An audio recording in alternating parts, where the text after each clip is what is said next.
खबर अब आपको बता दें, मणिपुर के सबसे बड़े उग्रवादी संगठन यूनाइटेड नेशनल लिबरेशन फ्रंट ने सरेंडर कर दिया है और इस कदम को देश के गृह मंत्री अमित शाह ने मणिपुर के लिए ऐतिहासिक बताया है। पूरी खबर आपको दिखाते हैं इस रिपोर्ट में।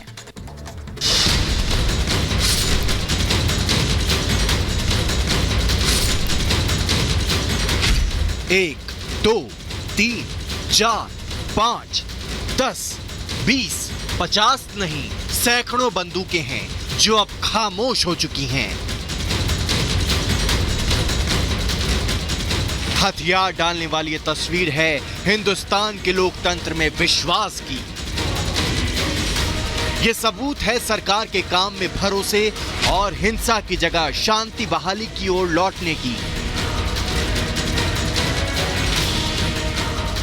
उग्रवादी संगठन यूएनएलएफ के हथियार डालने से मणिपुर में शांति की एक नई सुबह हो रही है, क्योंकि दिल्ली में हुई बैठक के बाद सरकार और उग्रवादियों के बीच शांति समझौते पर हस्ताक्षर किए गए हैं, जिसका मतलब है कि ये ग्रुप हिंसा छोड़कर मुख्य धारा में शामिल होने पर राजी हो गया है।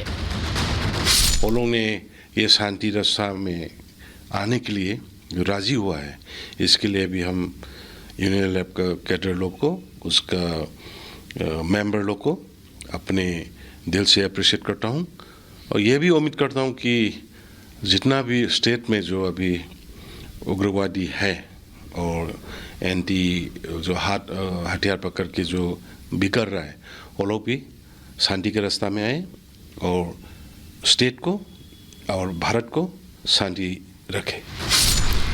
यूएनएलएफ के लड़ाकों ने मोदी सरकार की बात मान ली और हथियार डाल दिए। ये बंदूकें अब पूर्वोत्तर में किसी इंसान की जान नहीं लेंगी। उग्रवाद के लिए बर्बादी मचाने वाले ये हथियार अब खामोश हो चुके हैं। पूर्वोत्तर भारत में बचे कुचे उग्रवाद को खत्म करने की दिशा में ये एक बड़ी सफलता है, क्योंकि जिस संगठन ने शांति समझौता किया है, जान लीजिए कि वो कितना खतरनाक रहा है। यूएनएलएफ यानी यूनाइटेड नेशनल लिबरेशन फ्रंट, ये मणिपुर में सबसे पुराना मैतेई विद्रोही समूह रहा है। राष्ट्र विरोधी गतिविधियों में ये उग्रवादी ग्रुप शामिल है, जिसकी स्थापना 24 नवंबर 1964 में की गई थी। बाकी चरमपंथी संगठनों की तरह भी ये भी बैन था। 16 दिन पहले ही सरकार ने इस संगठन पर बैन को 5 साल और बढ़ाया है, लेकिन फिर भी मोदी के दूध की तरह गृह मंत्री अमित शाह लगातार हिंसा को खत्म करने के लिए काम करते रहे।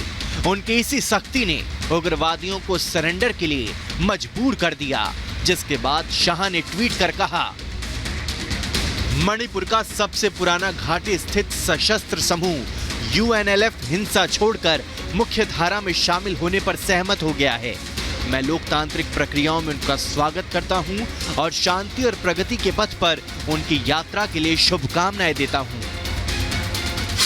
मोदी जी आने के बाद में जो बदलाव आया है, जो नॉर्थ ईस्ट में और पार्टिकुलरली मणिपुर में जो बदलाव आया है, हाँ, ये छोटा मोटा घटना तो होते रहता है, हर एक नेशन में और हर एक कंट्री में होते रहता है, लेकिन इसी बावजूद जो अभी आगे आ रहा है पीस में, डेवलपमेंट में, उसी को कॉन्फिडेंस देते हुए अभी ये सब हो रहा है, पीस में आ रहा है। मणिपुर के सबसे पुराने विद्रोही गुट यूएनएलएफ का हिंसा छोड़ना और केंद्र से शांति समझौता करना ये बताता है कि अब पूर्वोत्तर भारत जल्द ही उग्रवाद से मुक्त होगा।